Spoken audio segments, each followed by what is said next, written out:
A chance encounter a decade ago led to the best impromptu date of Fern Brookbank's life. In her early 20s, she met a guy at a coffee shop, spent a whirlwind 24 hours with him, and then made plans to meet up 1 year later. She showed up.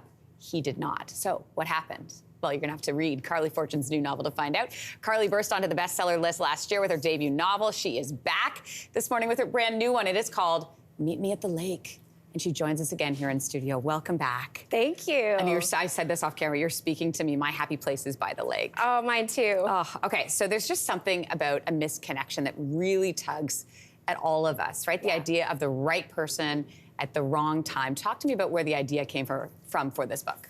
Well, the beginning of the idea came with the setting, which was, so I had had a baby, I was having insomnia, and I just wanted to spend my time writing. Writing is kind of like reading, like you're in the book, you're in the place where your characters are.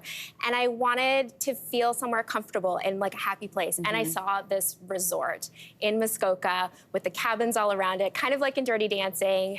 And then I saw Fern, this woman who had moved back home to run the resort following her mother's death. And I wanted to explore kind of the opposite of what I did with my first book, which was a relationship that grew over many years. I wanted to see if I could write about a couple who only spends 24 hours together, but has a connection that just kind of sticks to their ribs. And could that be believable? Sticks to their ribs. What a great visual.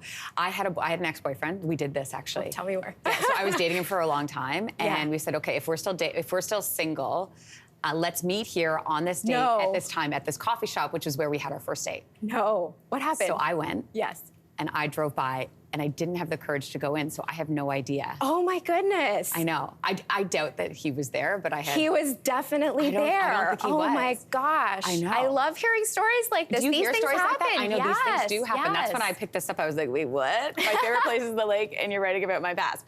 But I want to talk to you about. I've been following you.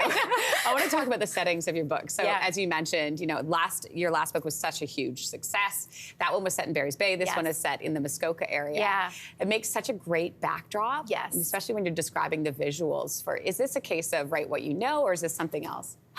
Well, definitely with my first book. I grew up in Barry's Bay. I grew up on the lake. I was surrounded by cottages in the bush on a dirt road, and I wanted to write about what that experience was like. And with this book, there's a character in Every Summer After who insults Muskoka, and so I felt like I owed it to the area. And you know, it's our most popular cottaging area in Ontario, and then of course half of the book is set in Toronto. And I love this city so much. And Every Summer After was a love letter to Barry's Bay, and this book I feel like is a love letter to Toronto. What was the writing process like, and was it different this time around? How so? Yes, I wrote my first book in the early hours of the morning, before my kid woke up, before I work, and it took me 4 months. It was like magic. It felt so special and easy and painless, and this book was so hard. It was so hard to write. How so? The first draft, I just, you know, now had a publishing team, I had a book deal, I had people I felt worried about disappointing, and I just battled self-doubt every single day for, you know, like an hour before I sat down to write. I just had to push through all these voices in my head telling me that the first book had been a fluke and that I couldn't do it. So it was very different, but I feel so much more confident having, you know, got through it. Yeah, and you should feel confident. It is a great read. I'm so all over it, and you will be too. The book is called Meet Me at the Lake. I also want to mention for our viewers as well, at the end of the book, you include this section called Behind the Book, where you get pretty personal. So pick up the book, and you can read that as well. Thanks for being here. Thank you for having me. Congrats. Hey, thanks for watching. If you liked this, be sure to subscribe here, or you can check out more Your Morning videos right here.